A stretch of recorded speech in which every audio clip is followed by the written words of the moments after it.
Last lecture में हमने extortion के बारे में जाना था कि एक्सटॉर्शन क्या होता है। उससे पहले हमने किडनैपिंग, एब्डक्शन और उससे पहले थेफ्ट को जाना था। आईपीसी के इस सीरीज में जो कि law entrances exam point of view से काफ़ी इंपॉर्टेंट होते हैं, हम इन सारे टॉपिक्स को कवर कर रहे हैं। इस सिलसिले में आगे बढ़ते हुए आज इस सीरीज में हम बात करने वाले हैं रॉबरी एवं डकैती के बारे में। अक्सर रॉबरी एवं डकैती से डायरेक्ट क्वेश्चंस पूछे जाते हैं, तो आज की इस वीडियो में हम समझेंगे कि रॉबरी क्या होता है, डकैती क्या होता है, रॉबरी चोरी का ही एक रूप है, वो कैसे रॉबरी एक्सटॉर्शन का ही एक रूप है, वो कैसे चोरी कब रॉबरी के रूप में बदल जाता है या फिर रॉबरी कब डकैती के रूप में बदल जाता है। तो इन सारी चीज़ों को समझेंगे, साथ में ये भी जानेंगे कि चोरी के लिए क्या सजा, चोरी के लिए तो हमने ऑलरेडी वीडियो देख रखा है, तो रॉबरी क्या क्या सजा होता है, फिर डकैती का क्या सजा होता है, अगर डकैती करते हुए किसी का मर्डर हो जाता है तो उस वक्त के लिए क्या सजा होता है, या फिर अगर सूर्यास्त के बाद और सूर्योदय से पहले अगर हाईवे पे रॉबरी की घटना को अंजाम दिया जाता है तो ऐसी परिस्थिति में क्या सजा होंगी। इन सारे टॉपिक्स को आज की इस वीडियो में हम कवर करेंगे। तो चलिए शुरू करते हैं आज का ये वीडियो। आईपीसी का सेक्शन 390 एवं 391, आईपीसी का सेक्शन 390 एवं 391 ये दो एक ऐसे सेक्शंस हैं जो डकैती एवं रॉबरी के बारे में बात करता है। 390 बात करता है रॉबरी की, रॉबरी जिसे हम लोग लूट के नाम से जानते हैं हिंदी में, और लूट एक ऐसा वर्ड है जिसे हम लोग बहुत अच्छे से जानते हैं। जब भी कोई चीज़ फ्री में मिलता है तो लोग कहते हैं कि लूट मची है। जब भी फ्री में कुछ चीज़ मिलता है तो लोग कहते हैं कि लूट मची है, तो आप भली भांति लूट से परिचित होंगे। इस लूट का वाकई में क्या मतलब होता है, या फिर इस डकैती का आईपीसी के अकॉर्डिंग क्या मतलब होता है, आज के इस वीडियो में हम समझेंगे। जनरली जिसे हम लोग लूट समझते हैं वो लूट होता नहीं है। आईपीसी के अकॉर्डिंग लूट कुछ और होता है, और जो हम लोग समझते हैं उसके अकॉर्डिंग लूट कुछ और होता है। तो चलिए समझते हैं। रॉबरी समझने से पहले यानी लूट समझने से पहले आपको थोड़ा सा याद करना पड़ेगा कि थेफ्ट क्या होता था, थेफ्ट क्या होता था, और साथ ही साथ एक्सटॉर्शन के बारे में भी आपको याद करना पड़ेगा कि एक्सटॉर्शन क्या होता है। अगर आपने मेरा पिछला वीडियो देखा होगा तो आपको क्लियरली पता होगा कि थेफ्ट क्या है और एक्सटॉर्शन क्या है। थेफ्ट में आप मूवेबल प्रॉपर्टी को अगर डिसऑनेस्ट इंटेंशन के साथ विदाउट कंसेंट ऑफ जिसके पोसेशन में वो है, अगर आप उसे ले लेते थे तो उसे बोलते थे थेफ्ट। एक्सटॉर्शन में क्या होता था कि अगर आप किसी फियर या फिर आप उसे डरा के धमका के अगर आप किसी से मूवेबल प्रॉपर्टी या फिर इमूवेबल प्रॉपर्टी डायरेक्ट खुद ले रहे हैं या फिर किसी दूसरे को दिलवा रहे हैं तो इसे हम लोग बोलते थे एक्सटॉर्शन। लेकिन रॉबरी के कंडीशन में क्या है कि जितने भी रॉबरी होंगे वे सारे के सारे रॉबरी होने से पहले या तो वो थेफ्ट होंगे या फिर वो एक्सटॉर्शन होंगे। अब वो कैसे समझिए, थेफ्ट जब हम लोग पढ़ते थे तो थेफ्ट में कहीं पे भी जोर जबरदस्ती की बात नहीं थी, मतलब वायोलेशन की बात नहीं थी। एक्सटॉर्शन में भी वही बात थी, लेकिन इसका केस थेफ्ट से थोड़ा ज्यादा था, इसमें डरा करके लिया जाता था। रॉबरी तब होता है, लूट की घटना तब होती है जब भी आप थेफ्ट या फिर एक्सटॉर्शन को करते वक्त अगर आप वायोलेशन का यूज करते हैं, यानी कि चोरी या फिर जबरन कब्जा या फिर जबरन वसूली के स्थिति में अगर आप वायोलेशन या फिर हिंसात्मक कार्रवाई का प्रयोग करते हैं तो इसे लूट के नाम से जाना जाता है। तो जैसे समझिए कि मान लेते हैं सी नाम का कोई बैंक है और इसमें ए एंड बी नाम के दो व्यक्ति रात के 12 बजे आते हैं और इसके लॉकर को तोड़ करके सारा पैसा लेकर के चले जाते हैं। तो अब आपको बताना पड़ेगा कि क्या ये लूट है, क्या ये डकैती है, क्या ये चोरी है, क्या ये एक्सटॉर्शन है। तो अगले दिन पेपर में आता है कि सी बैंक में लूट की घटना हो गई, ऐसा पेपर में आता है। तो ये बात कितना सही है अभी हम चेक करते हैं, सारे परिभाषा को, सारे डेफिनेशन को समझते हुए। अब देखिए, रॉबरी होने के लिए अभी मैंने बताया कि थेफ्ट या एक्सटॉर्शन को करते वक्त अगर आप किसी भी वायोलेटिव टेंडेंसी का प्रयोग करते हैं या फिर वायोलेशन का उपयोग करते हैं, बंदूक का इस्तेमाल करते हैं या फिर आप नाइफ का इस्तेमाल करते हैं या फिर ऐसा कोई भी चीज़ जिससे किसी को जान को खतरा हो जाए, इसका अगर प्रयोग करते हैं तो वो होता है रॉबरी। क्या ए एंड बी ने यहाँ पे किसी भी प्रकार से वायोलेशन का प्रयोग किया?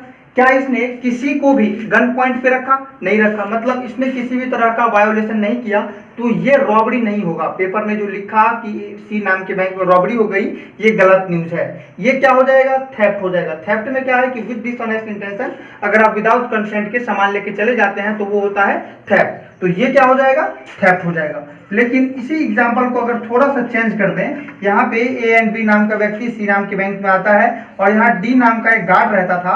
ए ने क्या किया कि बंदूक रख दिया डी के सर पे, ए ने बंदूक रख दिया डी के सर पे और बी सारा पैसा लेकर के फिर ए और बी दोनों चला गया। तब ये क्या हो जाएगा, तब ये लूट हो जाएगा। क्यों? क्योंकि अब इसने वायोलेशन का प्रयोग किया।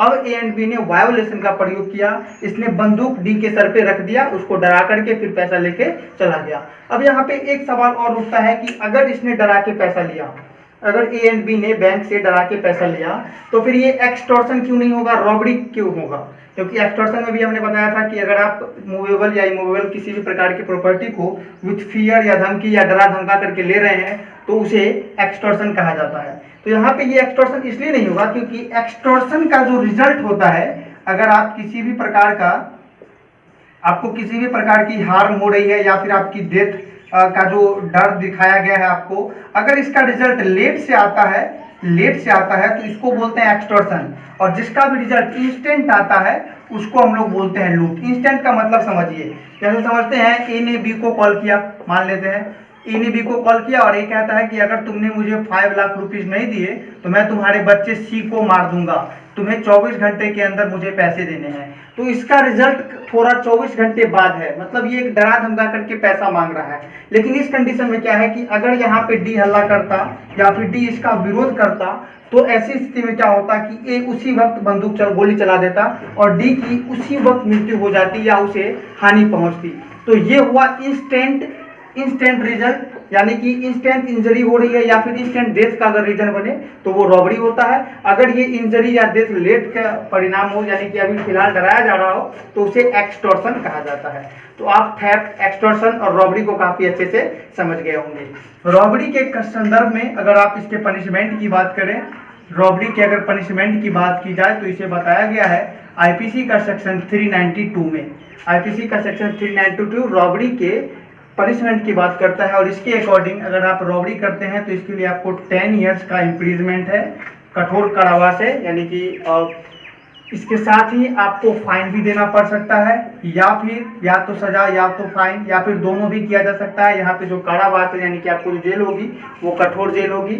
लेकिन अगर आप रॉबरी करते हैं किसी भी हाईवे पे और सनसेट के बाद और सनराइज से पहले, सनसेट के बाद सनराइज से पहले, मतलब सूर्यास्त के बाद सूर्योदय से पहले अगर आप किसी हाईवे पर रॉबरी की घटना को अंजाम देते हैं तो इसके लिए सजा बताया गया है 14 ईयर्स एंड फाइन का कंसेप्ट भी है। और यहाँ भी जो सजा है ये भी एक कठोर कारावास है। तो रॉबरी के लिए पनिशमेंट की बात की गई है 392 में। रॉबरी के बारे में बताया गया है आईपीसी के सेक्शन 390 में। तो ये बात आपको अच्छे से समझ में आ गई होगी।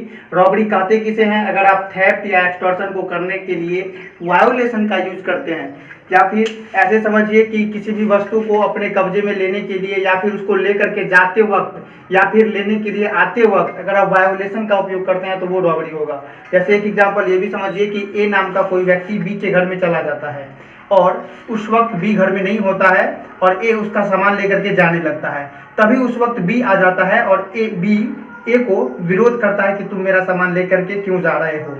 ऐसी परिस्थिति में जो ए उसका सामान लेके जा रहा था वो उस सामान को लेके जाने के लिए, यानी अपने उद्देश्य को सफल बनाने के लिए, अपने इस चोरी लूट के घटना को सफल, जो कि फिलहाल अभी तक चोरी ही था, इस घटना को सफल बनाने के लिए वो बंदूक निकाल करके बी पर हमला कर देता है, जिससे बी को चोट पहुंच जाती है। तो ये लूट का घटना हो जाएगा। क्यों? क्योंकि अभी तक वो चोरी ही था, क्योंकि इसने कोई वायोलेशन का प्रयोग नहीं किया था। लेकिन बी के विरोध करने पर ए ने गोली चला दिया जिससे बी को इंजरी हो गई, तो ये वायोलेशन हो गया, तो अब ये लूट हो जाएगा।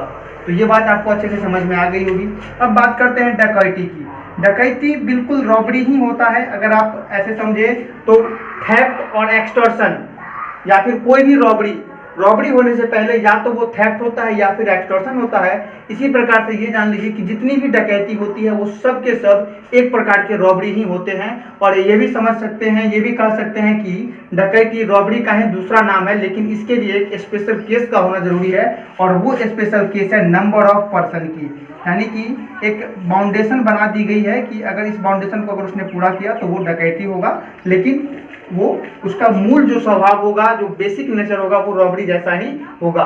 तो रॉबरी के बारे में अभी आपने एग्जाम्पल में देखा था कि ए और बी नाम के दो व्यक्ति सी बैंक में आते हैं, डी के ऊपर गन पॉइंट रखते हैं और पैसा लेके चले जाते हैं, तो ये हो गया लूट। लेकिन अगर कभी भी लूट की घटना को, रॉबरी की घटना को 5 या इससे अधिक लोगों के द्वारा किया जाए, 5 या फिर इससे अधिक लोगों के द्वारा किया जाए, तो इसे कहते हैं डकैती।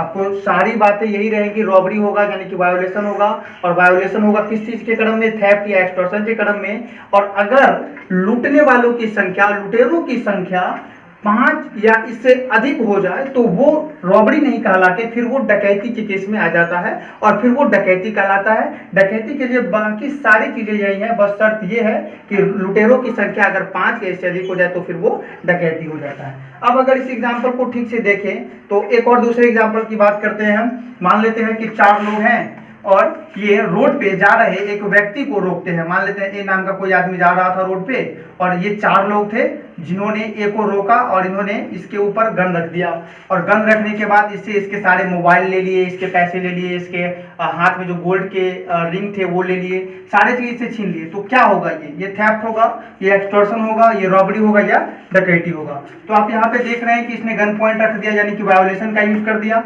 और इसकी संख्या अभी 5 से कम है, तो ये क्या हो जाएगा, रॉबरी हो जाएगा। लेकिन अगर यहाँ पे 4 के बदले 6 लोग होते या फिर 5 लोग होते तब क्या होता, तब ये एक प्रकार का लूट ही है, लेकिन इसकी संख्या हो गई है 5 या इससे अधिक, तब ये हो जाता डकैती। तो ये बात अब आपको समझ में आ रहा होगा कि रॉबरी क्या है और डकैती के साथ ही आप समझते हैं कि डकैती के लिए क्या पनिशमेंट बताया गया है। डकैती के लिए जो पनिशमेंट की बात की गई है वो बात की गई है आईपीसी के सेक्शन 395 में। आईपीसी का सेक्शन 395 डकैती के पनिशमेंट की बात करता है, और उसमें डकैती के लिए जो सजा बताई गई है वो तो लाइफ इम्प्रिजमेंट बताई गई है। लाइफ इम्प्रिजमेंट हो सकती है, सेक्शन 395 में बताया गया है, या तो लाइफ इम्प्रिजमेंट हो सकती है, या फिर 10 ईयर्स का कठोर कारावास हो सकता है, या फिर डेथ पेनल्टी भी मिल सकती है। डकैती की घटना में या तो लाइफ इम्प्रिजमेंट मिल सकती है, या फिर 10 ईयर्स का सजा हो सकता है, या फिर डेथ हो सकता है। ये जो ईयर्स का सजा है इसमें फाइन इंक्लूडेड होता है, या तो सिर्फ सजा होगा या तो फाइन होगा या फिर दोनों होगा। और ये जो सजा है ये कठोर सजा होगा, रिगिडियस इम्प्रिजमेंट होगा।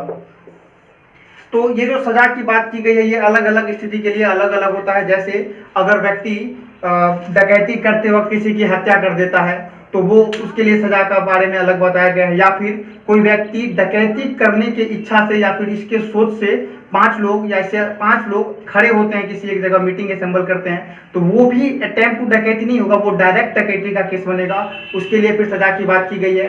या फिर अगर लोग प्लान बना रहे हैं, सिर्फ डकैती का भी प्लान ही बना रहे हैं, तो वो भी अटेम्प्ट टू डकैती नहीं होगा। जैसे अटेम्प्ट टू मर्डर होता है, वो यहाँ पे अटेम्प्ट टू डकैती नहीं होगा, वो डायरेक्ट डकैती का केस बनेगा, और उसके लिए भी सजा की बात अलग की गई है। तो डकैती में अलग अलग स्टेजेस के लिए अलग अलग टाइप के पनिशमेंट की बातें की गई है। अब एक सिंपल सा एग्जांपल समझते हैं।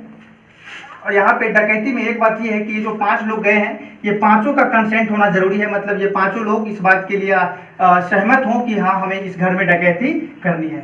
एक दूसरा एग्जांपल लेकर के देखते हैं कि मान लेते हैं ये कोई घर है ए नाम के व्यक्ति का, और इससे बी नाम के व्यक्ति को किसी बात को लेकर के झगड़ा है। ये अपने 4 दोस्तों के साथ आता है, 4 दोस्त इसके और ये बी, टोटल हो गए 5 लोग। तो यहाँ लिखते हैं 5। ये 5 लोग क्या करते हैं, किसी बात के झगड़ा लेकर के ये ए से बदला लेना चाहते हैं। ये 5 लोग ए से बदला लेना चाहते हैं और ये पांचों लोग ए के घर में आ जाते हैं और यहाँ पे वायोलेशन करते हैं, वायोलेशन करते हैं, मतलब यहाँ पे इनके घर में आके हिंसा करते हैं। और हिंसा करने के बाद जाते वक्त इस 5 लोगों में से एक व्यक्ति जिसका नाम था डी, उसने क्या किया कि इसके घर से एक गन ले लिया। किसने ले लिया? डी नाम के व्यक्ति ने। यहाँ से गन ले जाते वक्त उसने देखा गन पड़ा हुआ था, डी ने गन उठाया और लेकर के चला गया। तो बाद में क्या होता है कि ये पांचों के पांचों लोग पकड़े जाते हैं। तो बताइए इन पे किस तरह का केस बनेगा? डकैती का बनेगा, थेफ्ट का बनेगा, एक्सटॉर्शन का बनेगा, क्या बनेगा? तो इसके लिए समझिए कि इनका उद्देश्य डकैती करना नहीं था, इनका उद्देश्य लूट करना नहीं था। तो फिर ये 5 हो, 6 हो, 10 हो, इससे कोई मतलब नहीं है। इनका उद्देश्य था बदला लेना। तो इनके ऊपर ना तो रॉबरी का केस लगेगा ना तो डकैती का केस लगेगा। इसके लिए अलग से दूसरे तरह की सेक्शंस बताए गए हैं, तो वो सजाएं इन पे लगेंगी पांचों पे। लेकिन यहाँ पे एक बात और इम्पोर्टेंट है कि इस पांचों में से एक व्यक्ति जिसका नाम था डी, इसने जाते वक्त without consent with dishonest intention इसने गन को उठा लिया, तो ये थेफ्ट का भी जिम्मेवार होगा। तो ये डी पे थेफ्ट का भी आरोप लगेगा और इसके ऊपर थेफ्ट के भी चार्जेस लगेंगे। तो आपको क्लियरली समझ में आ रहा होगा कि घर में जाने का उद्देश्य अगर लूट हो और इसकी संख्या 5 या इससे अधिक हो, कम से कम 5 या उससे अधिक जितना भी हो जाए तो वो डकैती होता है। साथ ही डकैती के आपने इम्प्रिजमेंट को भी जाना, इसके पनिशमेंट को भी जाना, तो आप रॉबरी एवं डकैती में काफ़ी अच्छे से समझ गए होंगे। जितने भी रॉबरी होते हैं वो रॉबरी होने से पहले या तो थेफ्ट होते हैं या फिर एक्सटॉर्शन होते हैं। जितने भी डकैती होते हैं वो डकैती होने से पहले रॉबरी होता है। अगर रॉबर्स की संख्या 5 या इससे अधिक हो जाए तो वो डकैती हो जाता है। रॉबरी तब होता है यदि थेफ्ट और एक्सटॉर्शन के केसेस में यदि वायोलेशन का इस्तेमाल किया जाए तो वो रॉबरी हो जाता है। तो आप सारे चीज़ों को समझ गए हैं। फिर मिलते हैं अपने नेक्स्ट वीडियो में। Thank you guys.